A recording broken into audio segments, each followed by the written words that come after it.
World War II came to the Pacific in December 1941 with the surprise Japanese attack on the US fleet based at Pearl Harbor in Hawaii.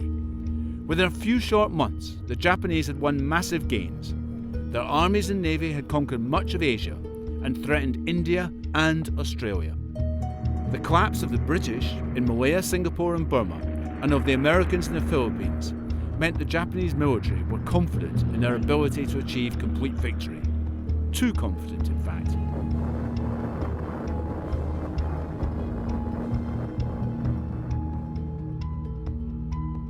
American factories were already producing aircraft carriers, battleships, aircraft and other weapons the Japanese simply could not match. The US was able to call up men on a scale too that Japan could not match. American submarines had begun to sink Japanese merchant ships, eventually destroying Japan's ability to import vital raw materials. American bombers had already carried out a hit-and-run attack in Tokyo, an augur of the bombing campaign Washington would unleash on its enemy. By the close of 1942, the US had turned the tables on Japan. What the collapse of not just British power, but the power of the other old European empires in the region does, what it does is it creates an opportunity initially for Japanese imperialism, but then more importantly, in the long run, it creates an opportunity for the intervention of the United States and the expansion of US imperialism, which doesn't depend on direct political and military control. The interest of the United States is that they have the opportunity to exploit these new territories economically. It's a kind of economic imperialism rather than an old-fashioned kind of imperialism that depends upon direct political control. It has two impacts, I think. It has a wider impact in terms of British planning, British imperial planning. Yeah? It has another impact, of course, in terms of India itself. It's important to think about the rapidity of it. Yeah? I mean, 8th of December 1941 is when the Japanese have their first attack on Hong Kong, for instance.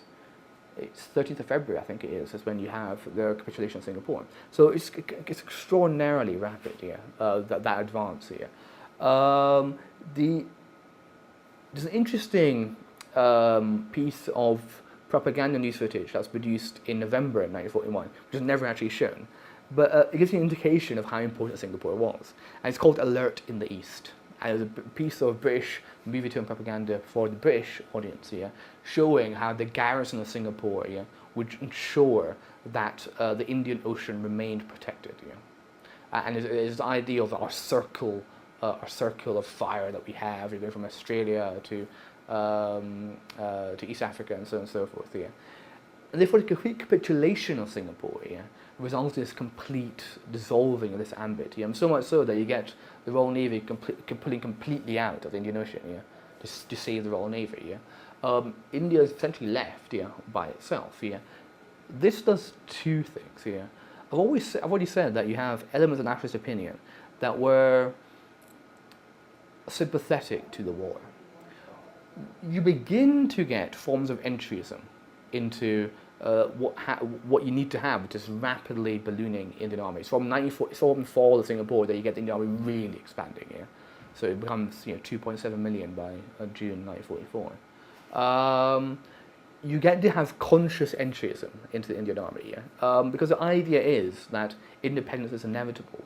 So then the Indian army and forms of war service become ways of building a future state. The sudden expansion of the Indian army, the need for the British army itself to have its officers means that suddenly you begin to have an explosion of Indian men as in the officer ranks. Up to 1939, you only had 140 officers in the Indian army who were Indian. By 1942, you're having several thousand.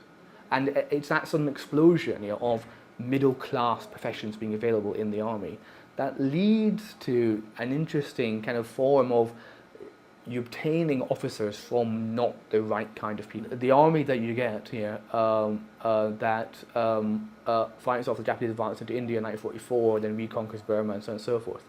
It's an army that has large numbers of soldiers from West Africa, the Gold Coast Regiment, the Nigerian Regiment, the West African Frontier Force, West African Rifles, really this large, and particularly West African soldiers, there's a reason why they're there, because the British are really worried about having a wholly Indian army at this stage. So you need to have other colonial troops to police the Indians. This is why you're having this sort of rainbow kind of coalition of forces here active in this sector. How effective was the aerial bombing of Japan? I think the bombing campaign was absolutely devastating for the Japanese. I think what's also quite clear about the bombing campaign is that it was unable in and of itself to be decisive. I mean, there's absolutely no question that there's a huge amount of destruction of Japanese cities, Japanese infrastructure, Japanese industries, reducing the ability of the Japanese to wage war. But it doesn't actually bring about the end of the war. The dropping of the atomic bombs is extremely controversial because it would, what many commentators have said about that is it would have been quite sufficient simply to demonstrate the existence of the weapon to bring an end to the war. I don't think there's much doubt at all that what is happening here is that the United States is testing a weapon and also demonstrating to the rest of the world, not just the Japanese, but more importantly now, the Soviet Union, that it has this weapon. And that is to do with the reconfiguring of geopolitics in the post-war period. The Japanese resistance was reaching the point where the Japanese were about to give up. I think the dropping of the atomic bombs on Hiroshima and Nagasaki was a military atrocity, one of the greatest atrocities of the 20th century. And I think it was driven by a desire to test the weapon and to demonstrate American power for the benefit of the post-war world. Much of the historiography and what we would say would be the official view put forth by US, if you go to a museum or something, is that they dropped the bomb to expedite the end of the war. That they didn't want to have a ground invasion and suffer such serious losses to US soldiers that they had to drop the bomb because of the fanatics in the Japanese officer class just would not surrender. This isn't quite true. The main motivation for the dropping the bomb, as I read the literature and I read the documents, was firstly they did want to expedite the end of the war, but they wanted to do so to make sure that the Red Army never reached the Japanese home island. So they wanted to keep the Red Army as far away as possible from the Japanese home islands. And they wanted to make sure the war was completely terminated, no doubt about it, so the Red Army could never invade. And secondly, particularly for Secretary Stimson and also for President Truman, was that they wanted to use it as a bargaining chip, a kind of means of displaying the awesome military might to the Soviet Union, the awesome military might of the US Army, to the Soviet Union, to use this as a bargaining chip to kind of dismantle the negotiation that had taken place before between Roosevelt and Stalin. Right? So it was really, it was really with the Soviet Union in mind that they dropped the bomb. Secretary of the Navy Forstall, I believe his name, said straight out that we don't need to drop the bomb, and we don't need to even have invading forces for the Japanese to surrender. That if the United States just increases the airstrikes and tightens the naval blockade, that the Japanese would surrender. The colonial empires came to a very sudden end in Asia after Japan's surrender. Why was that? I think there's a wave of nationalism across the East, and in a strange way, the easy victories of the Japanese in the early part of the Second World War feed into a sense among the colonial subject peoples of the region that these old European empires are in decline, that they can't defend their territory. So you get a wave of radicalization which is fed by the idea that colonialism can now be ended. So these colonial empires collapse very, very quickly as they attempt to reassert their authority after the fall of Japan. Quit India is one of the most fascinating movement, I suppose. It's not even a movement here. It's fascinating because Congress launched it, but that was about it. It can't say it was a Congress movement in any way. It's because this was this is one of the few great intelligence successes that the British had in the Second World War. So what you have after the failure of the Cripps mission, so by April, May, you're beginning to have a consensus of Congress that, well, we need to do something. It's not a case of we can just abort the war effort. We need to do something to convince the British to give us independence after the war is over. Gandhi is pulled out of retirement, trying to create some kind of program. Gandhi has this confused program. 8th of August 1942, you have a resolution of the Congress Working Committee, which is then broadcast in Bombay, and it's called the Quit India Resolution. Yeah? And it makes quite an interesting couplet here, that now is the time we have to karo ye maro. Yeah? It's time to do or die. This is the phrase. And that's all that's left, because what you're having in the week following the 8th of August 1942 is a mass arrest of Congress. Not just Congress leadership, it's down to the local village party worker. You're having hundreds of thousands arrested and thrown into jail. And I mean, something like Gandhi gets fairly good treatment. But the others, even the senior leaders, are being really badly treated. The numbers of them who die, for instance, is quite interesting. Because I mean, being stuck into colonial jail was not necessarily that pleasant. What then that leaves is a movement that was launched. You have a slogan, but you have nothing else. So then, what do you do? Well, what you have is this extraordinary movement, which is still something that has yet to be adequately studied. Largely because of the paucity of sources. Right? This is a time where you don't have much information. You have movements that very early on lead to violence, right? Very early on lead to forms of revolutionary situations. There's a conscious borrowing of Easter Rising, attacking GPO, burning Calcutta. Borrowing from the Irish Republican tradition. Yeah, you've had that for a long time. What you're having in some parts of India is the creation of parallel governments. Parallel armies here, Satara in particular near Bombay, and Bindapur as well in West Bengal. A sense of the level of guerrilla warfare in India is the fact that of the Indian army, of the 10 armies as in the operational unit of several corps, of the 10 armies of the Indian army recruited and active in the Second World War, 2 remain in India. That's not because they're there kind of, on a goodwill exercise. It's they're there involving counterinsurgency operations, That gives you an indication of how vast the level of insurgency is there. And this actually lingers on even after the Second World War. It's actually Congress who have to try to quash the last vestiges of Quit India in 1946. So it's really a fascinating movement. And the British responded violently to this movement. Of course, right?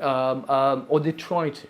But what you're having, I mean, the fact that you can have parallel governments, parallel armies shows the inability to affect the kind of violence that you used to rely upon. Right? You don't get the mass cleansing that you're able to do after 1857. In 1943, famine swept Bengal. Was that a direct product of British imperial rule? It's a product of concern, anxiety about an imminent Japanese invasion.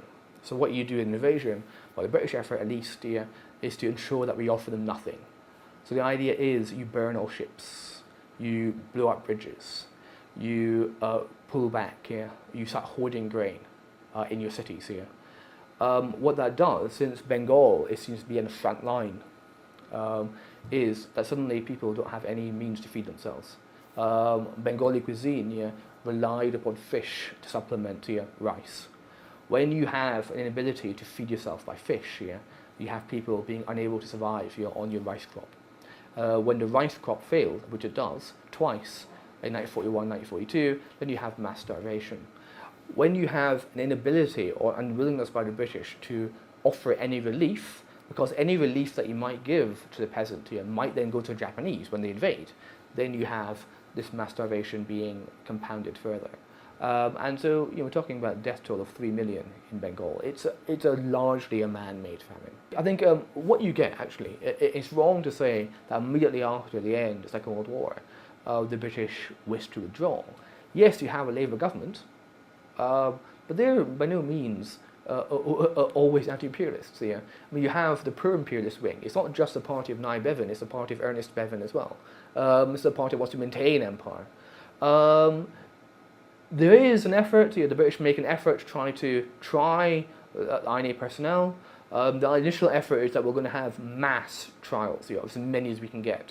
They rank them into white, greys, and blacks, and you kill the blacks. This is the idea, right?